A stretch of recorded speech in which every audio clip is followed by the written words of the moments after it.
منه میوانه که میه هجایه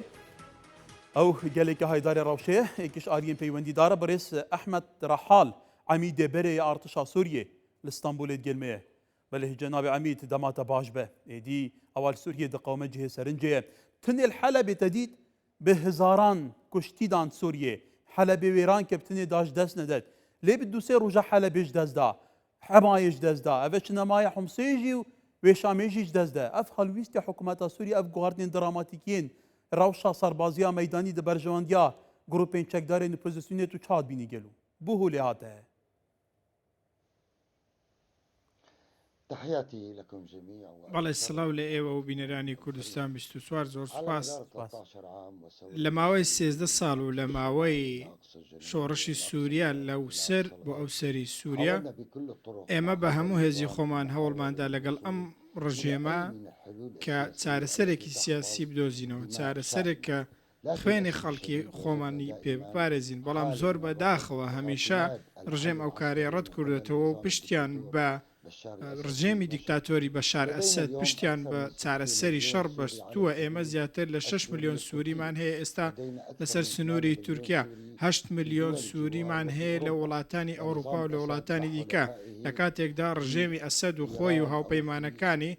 لە لوبنان لە حزبوڵا لە ئێران ڕەتیان کردوێتەوە بە چارەسەرێکی سیاسی بدەن ڕەتیان کردوێتەوە خەڵک بەڕێتەوە ناوچەکانیان و ئامادەنین هیچ چارەسەرێک بۆ پرسی سووریا بدۆزنەوە تەنانەت بڕیارەکانی ئەنجومەنی ئاسایشیان ڕەت کردوێتەوە بە تایبەتی بڕیاری دوای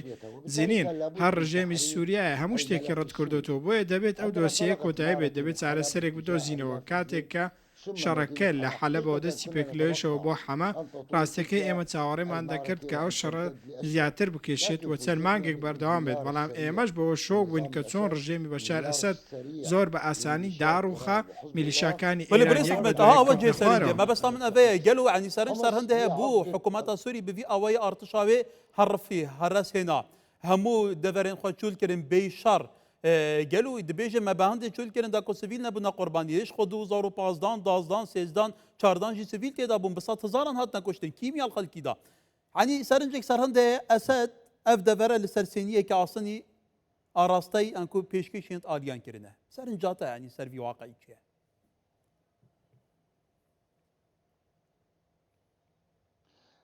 يعني دائما كنا نقول هذا الكلام ئێمە هەمیشە دەمانگوت بەڵام بەڕاستی وڵاتانی دەرەوە و کۆمەلگەی نێودەوڵەتی باوەڕی بە قسەی ئێمە نەبوو سوپای سووریا لە ساڵی 2015ەوە کۆتایی پێهاتوە شتێک نەماوە بە ناوی سوپای سووریا ئەوەی لەگەڵ ئەسەد شەڕ دەکات ئەگەر میلیشیای ئێران و هاوپەیمانە ئەگەر حیزبوڵایە ئەگەر ئەوەیە کە پێی دەوترێت زەینەبیون و فاتمیون و ئەم جۆرە ناوانە هەمویان بە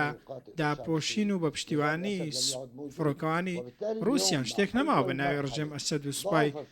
سووریا ئێستا هێزی ئێران و حیزبوڵا لاواز بوون لەگەڵ وردبوونەوە و نەمانی سوپای رووسیا و فڕۆکەوانی رووسیا وردە و سوپایە بەرەو داروخانی تەواوەتی دەچێت واقعی مەدانی لە ڕۆژی دەست بە سەرداگرتنی تەواوی ناوچەی ڕۆژەلات لەلایەن هێزەکانی سووریای دیموکرات و وەبڕینی سنووری عراق سووران و ڕێگریگرتن لە هاتنی هاوکاری ئێران و دەست بە سەرداگرتنی ئەو پەڕی باشوور و دەوروبەری دیمەشق هەمووی بەڵگەی ڕوون و ئاشکران لەسەر ئەمە تەنانەت ئۆپەراسیۆنی ڕەدەلعەدوان و تەواوی ئەم ڕووداوانە دەرخەری لە دەستدانی توانان تەنانەت ئێستا هاوپەیمانانیش دۆڕانیان ڕاگەیاندووە ئەوانەی هاوپەیمانی بەشار ئەسەدن ئەمڕۆ چاومان لە بنیادنانی سووریایەکی نوێ سووریا بۆ گەلی سووریا سووریای بۆ پێکاتەکان کە تو شارەزایەکی سەربازی جالبەتە ئەمێ بەحسی حومسێ بکەین گرنگیا حومسێ لە حومسێ چاودێر دەبێژن لەوێرێ وێ دایکە داستانان بە لەوێرێ کلایکەر بە ڕەوشە سووریە گرنگیا حومسێ ژاریە استراتیجیک بە برێس ئەحمەد تو چاد بینی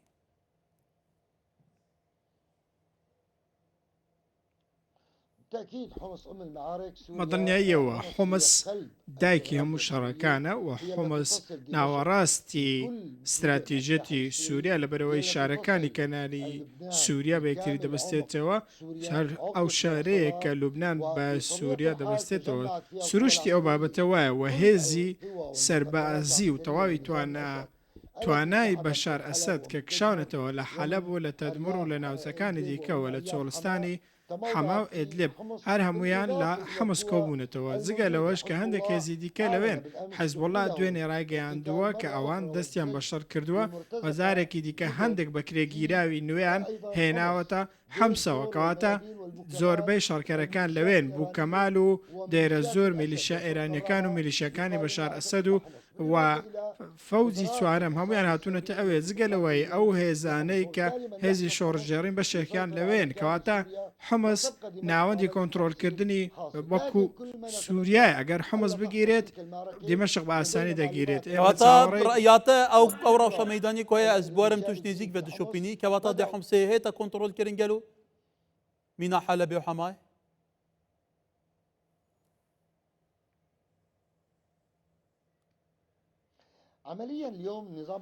لە ڕۆی کردەیەوە ئەمڕۆ بەشار ئەسەد ڕووخاوە چواردە پارێزگا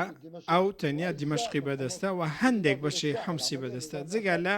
ناوچەی کەناریکەواتە حەمس و بەشار ئەسەد لە ڕووی سیاسی لە ڕووی سەربازیەوە کۆتایی هاتووە من هیواخواز بووم بەڕاستی گفتوگۆکان سەر بگرن شەر دروست نەبێت و ئێمە هیوامان دەخواست لە دیمەشق بە هەماشەوە بێت بتوانین بە عقلێکی فراوان و تێگەیشت و گفتوگۆ بکەین نەک بەو شێوازە گەلی سووریا دەیوێت بگەڕێتەوە بیراتە لە 2015 ڕەوشە ئەسەد گەلێکی خراپ بوو گەلێکی ئێم دەبەردەستەوێ دەمابوون و پۆزیسیۆن گەلێکی پێش بوو لێش نشکەی بە رووسیا هاتە مەدانێدا لە سووریە ئیدی تەوازنایزێ لە بەرژەوەندیا ئەسەددا گوارد کەواتە گەل و تشتێکی وسە هەیە کو vêjarêjî ji nişkeyî piştevaniya Esed û Sabêtekirin hevsengehezê bête guartin an weke tu dibêjî sîstemê Esedî temam bû li Sûriyê.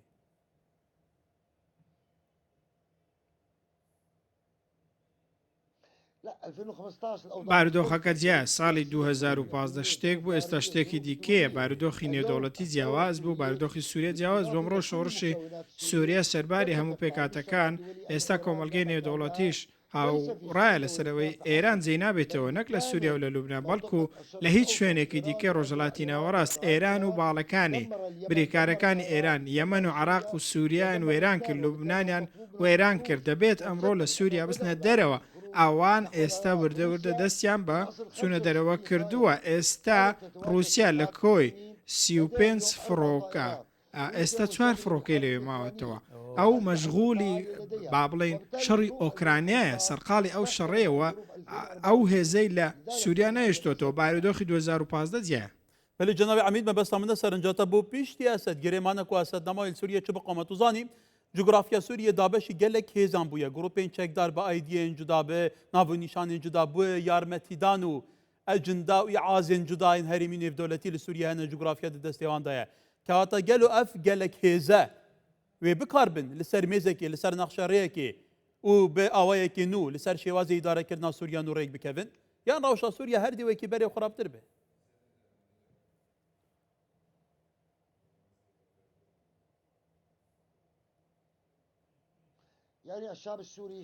گەلی سووریا گەلێکی بەخشندەیە گەلی سووریا گەلێکی نێوەندگیرە گەلێکە باوەڕی بە توندڕەوی نییە ئێمە پێویستمان بە ئەنجومەنی سەرکردایەتە ئەنجومەنی ماوەی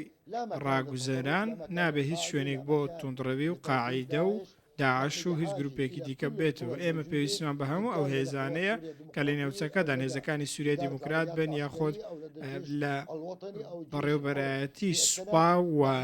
لە سوپای ئازاد و سوپای نیشتیمانی پێویستمان بە هەموو هێزێکە پێویستمان بە دەوڵەتێکی دیموکراتیە پێویستمان بە دەوڵەتێکە کە دوور بێت لە توندڕەوی و ئەجێندای وڵاتانی دەرەوە کە گەلی سووریا پێرازینی تو زانیجیک لە هەموو وڵاتان کو عێراقی تەجروبە هەبوویە بێگومان دەما ئینتیقالی دەما ڤەگوهێز gelekî bi zehmet e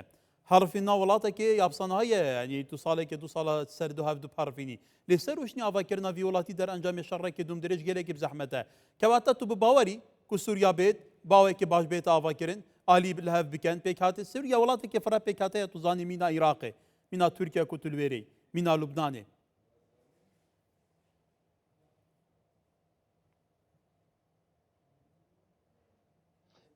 بالتأكيد الدولة بادڵنیاییەوە دروستکردنی وڵاتێکی نوێ کارێکی ئاسان نییە بەڵام سووریای نوێ سووریای هەموو پێکاتەکان دەبێتی هەموو لایەنە سیاسی و لایەنە ئاینەکان دەبێت هیچ جیاوازیەک لە نێوان کورد و عەرەب و کریستیان نییە سووریا دەبێتە سووریای هەمووان لە ژێر بنمیچی هاوڵاتی بوون و لەسەر بنەمای مەدەنی بوون ئێمە دەزانین کە کارێکی سەخت دەبێت و ڕێگایەکی درێژمان لەبەردایە بەڵام باوەڕم وایە بە هەماهەنگی نێوان هەموو پێکاتەکانی سووریا دەتوانین ئێمە لەم زۆنگاوە دەرباز بین و دەتوانین بەیەکەوە دەوڵەتێکی دیموکراتی مەدەنی دروست بکەین کە ڕێز لە هاوڵاتیانی خۆی بگرێت و هاوڵاتیانی خۆی پارێزێت لە دەوڵەتێکدا. بله احمد رحال عميد بري ارتشا سوريا اسطنبول الجنة ابو قالك سباس جناب عميد تبارك خوش